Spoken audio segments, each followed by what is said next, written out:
ಮೊದಲು ಮೀನಿನ ಊಟವನ್ನು ಮಾಡಿಸ್ತಾರೆ. ಆಮೇಲೆ ಡಿಜಿಪಿಗೆ ಚಾಕು ಹಾಕಿ ಪತ್ನಿ ಕೊಲೆ ಮಾಡಿದ್ದಾರೆ ಎನ್ನುವಂತಹ ಗಂಭೀರ ಒಂದು ವಿಷಯ ಈಗ ಬಯಲಾಗಿದೆ. ಅದರ ಬಗ್ಗೆ ನೋಡ್ತಾ ಹೋಗೋದಾದರೆ ನಿವೃತ್ತ DG IGP Om Prakash dining ಟೇಬಲ್ನಲ್ಲಿ ಕುಳಿತು ಊಟ ಮಾಡುವಂತಹ ಸಂದರ್ಭದಲ್ಲಿ ಪತ್ನಿ ಮತ್ತು ಮಗಳು ಇಬ್ಬರು ಸೇರಿಕೊಂಡು ಹಲ್ಲೆ ಮಾಡಿದ್ದಾರೆ ಮತ್ತು ಜೊತೆಗೆ ಕೊಲೆ ಮಾಡಿದ್ದಾರೆ ಎನ್ನುವಂತಹ ಆರೋಪಕ್ಕೆ ಈಗ ಪತ್ನಿಯವರೇ ಈಗ ಒಂದು ಹೇಳಿಕೆಯನ್ನು ಕೊಟ್ಟಿದ್ದಾರೆ. ಏನಂತಂದರೆ ಭಾನುವಾರ ಮಧ್ಯಾಹ್ನ ಓಂ ಪ್ರಕಾಶ್ ಅವರು ಮೀನಿನೂಟ ತರಿಸಿ ಮೀನಿನೂಟವನ್ನು ಮಾಡ್ತಾ ಇದ್ರು. ಡೈನಿಂಗ್ ಟೇಬಲ್ನಲ್ಲಿ ಕುಳಿತುಕೊಂಡು ಊಟ ಮಾಡ್ತಾ ಇದ್ದಂತಹ ಸಂದರ್ಭದಲ್ಲಿ ದಂಪತಿ ನಡುವೆ ಜಗಳ ಶುರುವಾಗಿದೆ.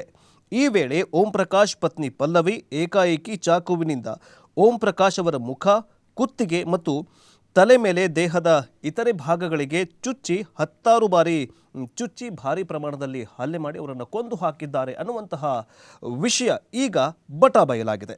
ಪುತ್ರಿಯ ಒತ್ತಾಯದ ಹಿನ್ನೆಲೆಯಲ್ಲಿ ಸಹೋದರಿ ನಿವಾಸದಿಂದ ವಾಪಸ್ ಆಗಮಿಸಿದ ಓಂ ಪ್ರಕಾಶ್ ಭಾನುವಾರ ಮಧ್ಯಾಹ್ನದ ಊಟದ ವೇಳೆ ಪತಿ ಪತ್ನಿಯ ನಡುವೆ ಜಗಳ ಆಗಿದೆ.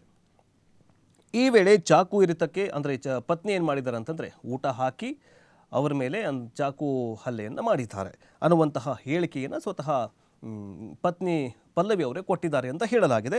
ಇರಿತದ ತೀವ್ರತೆಗೆ ಕುಸಿದು ಬಿದ್ದು ಓಂ ಪ್ರಕಾಶ್ ಸ್ಥಳದಲ್ಲೇ ಒದ್ದಾಡಿ ನಿವೃತ್ತ ಐಜಿಪಿ ಸಾವಿಗೀಡಾಗಿದ್ದಾರೆ ಅಂತ ಈಗ ಗೊತ್ತಾಗಿದೆ.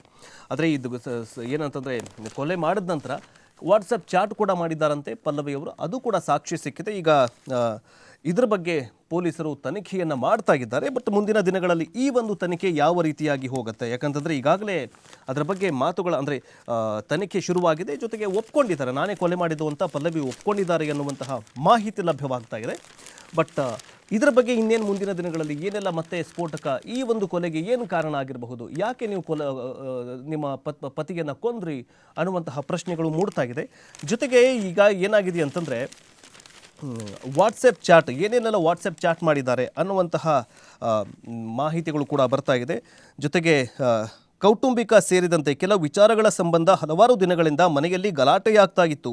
ಸೋಮವಾರವೂ ಕೂಡ ಜಗಳವಾಗಿತ್ತು. ಈ ವೇಳೆ ಅವರ ಇವರು ಹೇಳ್ತಾರೆ, ಪತ್ನಿ ಪಲ್ಲವಿ ಹೇಳ್ತಾರೆ, ನನಗೆ ಮತ್ತು ಮಗಳಿಗೆ ಗನ್ ತೋರಿಸಿ ಹೆದರಿಸ್ತಾ ಇದ್ರು. ಬಳಿಕ ನಾವು ಸುಮ್ಮನಾಗಿದ್ವಿ.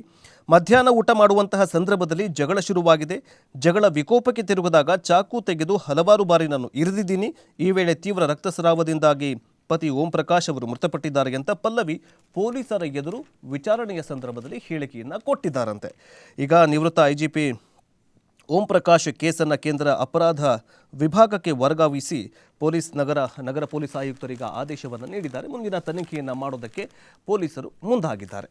ಮುಂದಿನ ದಿನಗಳಲ್ಲಿ ಈ ಒಂದು ಕೇಸ್ಗೆ ಸಂಬಂಧಪಟ್ಟಂತೆ ಯಾರದು ತಪ್ಪಿತ್ತು, ಐದರ್ ನಿವೃತ್ತ ಓಂ ಪ್ರಕಾಶ್ ಅವರೇನಾದರೂ ಪತ್ನಿ ಮತ್ತು ಮಗಳಿಗೆ ಏನಾದರೂ ಟಾರ್ಚರ್ ಕೊಡ್ತಾ ಇದ್ರು, ಅದೇ ಟಾರ್ಚರೇ ಕೊಡ್ತಾ ಇದ್ರು, ಅದಕ್ಕೋಸ್ಕರ ನಾವು ಮನನೊಂದು ಈ ಥರ ಮಾಡಿದ್ದೀವಿ ಅಂತ ಹೇಳಿಕೆಯನ್ನು ಕೊಟ್ಟಿದ್ದರು. ಮೊದಲನೇ ದಿನ ಪ್ರಾಥಮಿಕ ತನಿಖೆ ವೇಳೆ ಈ ಒಂದು ವಿಷಯ ಹೊರಗಡೆ ಬಂದಿತ್ತು. ಬಟ್ ಈ ಒಂದು ತನಿಖೆ ಎಲ್ಲಿಗೆ ಹೋಗಿ ನಿಲ್ಲುತ್ತೆ ನೋಡಬೇಕಾಗಿದೆ.